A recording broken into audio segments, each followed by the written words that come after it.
Now, as I was explaining, that weight is also a very important factor because of which we used to go for the condition of sinking or floating. तो देखो इस चीज को समझो, जैसे कि for example अगर एक बोट बनाई गई है, जैसे तुम लोगों ने देखा होगा बड़े बड़े शिप्स, बड़े बड़े कंटेनर शिप्स जो होते हैं वो इस तरह के बहुत बड़े बड़े साइज के होते हैं, और वो उनको बहुत बहुत सारे लोड्स को एक जगह से दूसरी जगह तक कैरी करके लेके जाना होता है। तो जब अभी भी तुम लोगों को हम एक चीज बता रहे थे कि वॉल्यूम टू वेट का रेशियो पहले ही डिटरमाइन किया जाता है उस शिप या उस बोट को बनाने से। अब मान लो कि ये बोट या ये जो शिप है ये एम्प्टी है और उसको किसी एक पोर्ट से किसी दूसरे पोर्ट में लेकर जाना है। तो अगर ये पूरी तरह से खाली होती है then it has a very less weight, इसकी खुद की वेट जो होगी वो बहुत कम होगी और इसका वॉल्यूम जो होगा काफी ज्यादा होगा। तो इसके कारण क्या होगा कि जो इसकी जो डिप्थ होगी, यानी जो पानी में जो डिप करके रहेगी, ये बहुत छोटे से सरफेस पर डिप होगी, बहुत ही छोटे से सरफेस पर डिप होगी, जो कि रिस्की हो जाएगी, इसके लिए काफी रिस्क हो जाएगी। क्यों? क्योंकि जो जो जो सी या ओशन होता है वो उसका पानी बहुत ही अनस्टेबल हो सकता है due to the change in the weathering situation. So because of that, what would happen? This ship or this boat will just sink down. वो बहुत अनस्टेबल हो जाएगा और वो वहां पे उलट भी सकता है। तो इससे बचने के लिए क्या किया जाता है, ये शिप्स या बोट्स में, बेसिकली शिप ही बोलेंगे, बोट नहीं बोलेंगे, नीचे में इनके पास ब्लास्ट टैंक होती है, ब्लास्ट टैंक होती है। और इन ब्लास्ट टैंक में वो क्या करती हैं, ये इसको सैंड से या पानी से इसको फिल कर देती है।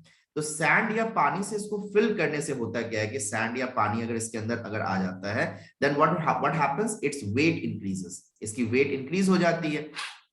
And because of this what happens that the water level rises up. तो ये इसके पानी जो है वो थोड़ी सी ऊपर हो जाती है ताकि वो नीचे की तरफ डिप्थ हो जाए। वो जैसे ही नीचे की तरफ डिप्थ हो जाएगी अब वो बैलेंस हो गई, और जैसे ही वो बैलेंस हो जाती है then it is ready to sail over there. But if we increase the weight very much, अगर हम लोग इसके वेट को बहुत ज्यादा बढ़ा दें, ठीक है, then what will happen, then the object is going to sink down. वो ऑब्जेक्ट तब पानी के एकदम नीचे लेवल पर आ जाएगी, तब वहां पर सिंक होने के चांसेस ज्यादा होते हैं, जैसा कि हम लोग करते हैं सबमरीन्स में। जो सबमरीन्स होती हैं, सबमरीन्स के अंदर यही प्रिंसिपल अप्लाई किया जाता है। So this is a structure of a submarine. This is the blade of the submarine. इसके नीचे में यहाँ पर ब्लास्ट टैंक्स होते हैं और इसके ब्लास्ट टैंक्स को फिल किया जाता है। तो जैसे जैसे हम लोग इसके ब्लास्ट टैंक को फिल करते हैं, what we used to do, we increase the weight of the submarine. हम लोग इस सबमरीन के वेट को बढ़ा देते हैं।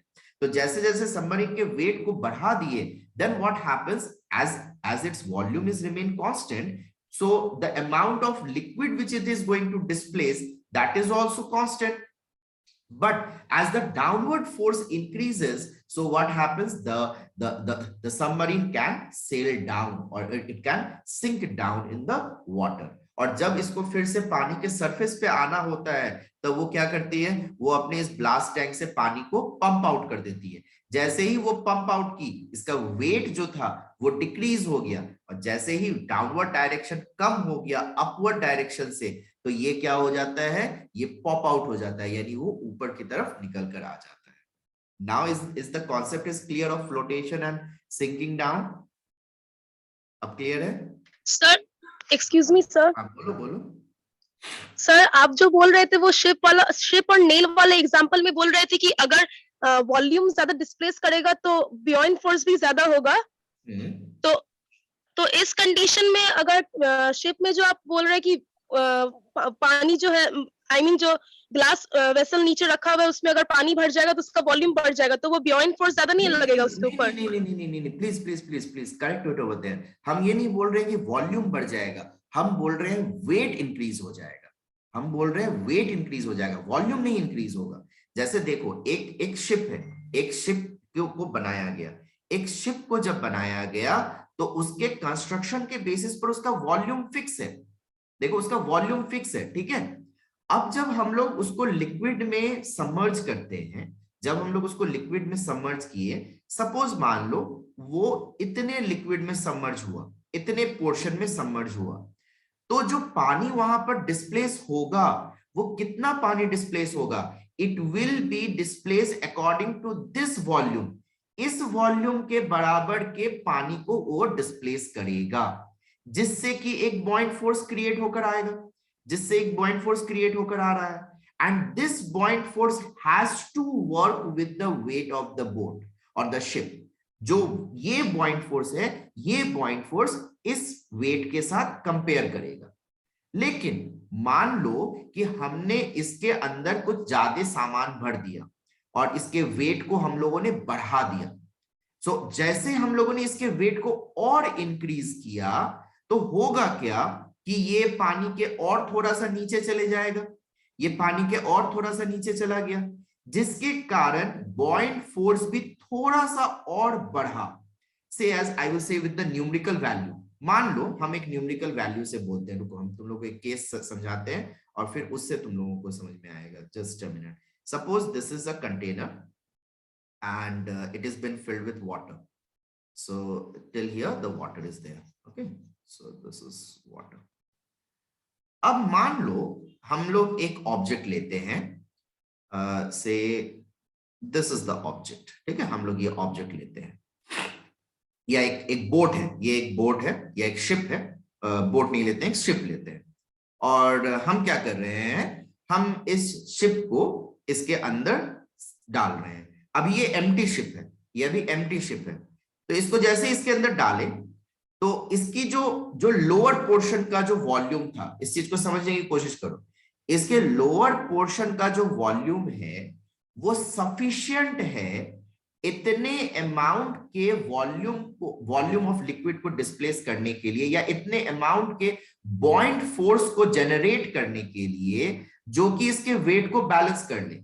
Right now say as for example इसका वेट जो है वो है 500 न्यूटन, और जितना पोर्शन ये सबमर्ज्ड है उससे कितना बॉइंट फोर्स क्रिएट हो रहा है, say as that is 500 newton. So what happens, it is a balanced condition. तो अब यहां पर बैलेंस कंडीशन है। अब हम क्या कर रहे हैं, हम इस ऑब्जेक्ट के ऊपर या इस शिप के ऊपर कुछ लोड्स को प्लेस कर रहे हैं। हमने इसके ऊपर कुछ लोड प्लेस किया, ठीक है, एक लोड प्लेस किया, फिर हमने एक और लोड इसके ऊपर प्लेस कर दिया। तो जैसे ही हम इसको प्लेस करेंगे, then what I will observe, I will find that the weight has been increased over here, the weight has been increased. So because of this what will happen, it will sink a little more, ये और नीचे की तरफ चले जाएगा, ये थोड़ा सा और नीचे की तरफ चला गया, ठीक है, ये और नीचे की तरफ गया। तो जब वो और नीचे की तरफ चला गया तो यहां से एक सर्टेन अमाउंट का बॉइंट फोर्स क्रिएट हो रहा है। अब इतना लिक्विड है, तो now say as its weight is 1000 newton, that is in the downward direction, और इसके अगेंस्ट में जो बॉइंट फोर्स क्रिएट हो रही है now that is also 1000 Newton, and because of that it is still sailing, it is still on the surface of water. But I got very greedy, हम बहुत लालची हो गए और हम क्या किए, हम इस पे और लोड डाल दिए, हम इस पे और लोड डाल दिए। So what will happen now? So the weight is going to increase. तो अब यहाँ पे वेट और बढ़ने वाला है। तो देखो यहाँ पे जैसे ही वेट और इंक्रीज होगा, then what I am going to observe, it is going to sail little more deeper. वो और नीचे की तरफ चला गया। तो ये जैसे ही और नीचे की तरफ चले जाता है, तो इसका जो टोटल वॉल्यूम था, इसका जो टोटल वॉल्यूम था वो मैक्सिमम बॉइंट फोर्स को अब क्रिएट करने की कोशिश कर रहा है। ये मैक्सिमम बॉइंट फोर्स को क्रिएट करने की कोशिश कर रहा है। So say as that is 1500 newton, I am just assuming, and the weight is also near to 1500 newton, or it is 1600 newton. So over here this is a risky condition. यहां पर एक risky condition हो जाता है क्योंकि पानी अब एकदम ऊपर की तरफ आ चुकी है। तो इसके कारण होगा क्या, the boat will sink down. Okay, so this is the condition which we need to understand. तो यहां पर जब भी हम लोग किसी भी शिप या बोट, तुम लोग कोई भी एक शिप या बोट का इमेज निकाल के देखोगे, उसमें तुम लोग देखोगे कि it is been painted in 2 different colors. One color used to be at the bottom surface and another color used to be at the upper surface. this color which is painted over there, that shows its safe line, उसकी safe line जो कि पानी के नीचे डिप्ट रहेगी, ठीक है। और अगर इसके ऊपर अगर वो चले जाता है, अगर इसके ऊपर चले जाता है, then there is risk because it is going to create maximum buoyant force which is almost going to be equals to the weight of the object. And if the weight increases a little more, say as this is 1700 Newton and the weight and the buoyant force is still 1500 Newton, then what will happen? The effective force will be in the downward direction and it will sink down. Completely it will sink down. अब समझ में आया? अब clear है ये? Yes sir. Okay, okay. Is there any other problem? यहाँ तक कहीं पे क्या और कोई सर प्रॉब्लम? अगर हाँ बोलो बोलो। सर अगर इसमें लिक्विड का डेंसिटी बढ़ा दे तब तो फिर वो सिंक डाउन नहीं करेगा। इस चीज के लिए फिर से हमको समझ में नहीं आया क्वेश्चन, फिर से प्लीज रिपीट करना। सर जब बहुत ज्यादा वेट डालने के बाद हाँ। अगर लिक्विड का डेंसिटी बढ़ा दे तो फिर तो नहीं होगा। ओके ओके, यस यस, ये होता है। अगर हम लोग लिक्विड की डेंसिटी को अगर चेंज कर दें, तो अगर हम लोग वेट भी इंक्रीज कर रहे हैं तब प्रॉब्लम नहीं होगी। जैसा कि फॉर एग्जांपल, अगर मान लो सपोज फॉर एग्जांपल, अगर हम लोग किसी एक वेट को, सपोज फॉर एग्जांपल 1500 न्यूटन के वेट को अगर हम लोग पानी में नॉर्मल रिवर वाटर में, जो प्लेन वाटर है, रिवर वाटर में अगर डालते हैं, तो इसके अगेंस्ट में जो वो बोट या शिप जो होगी वो लेस अमाउंट का बॉइंट फोर्स एक्सपीरियंस करेगी।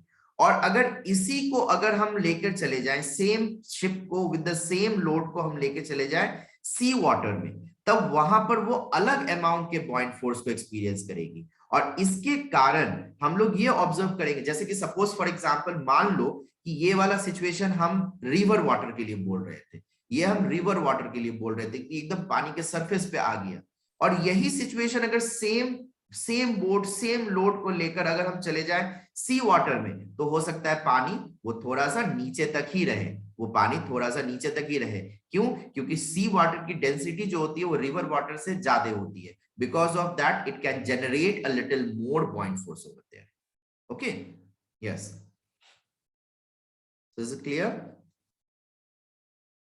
So have you all understood? Yes. Okay. Okay. Then today we will keep it till here only, and tomorrow also we will have a class, and in that class we will try to discuss some new topics. Okay? Is it okay for everyone? Is it okay? Yes sir. Okay. Okay then. So bye for now. Thank you and enjoy your day. Bye everyone.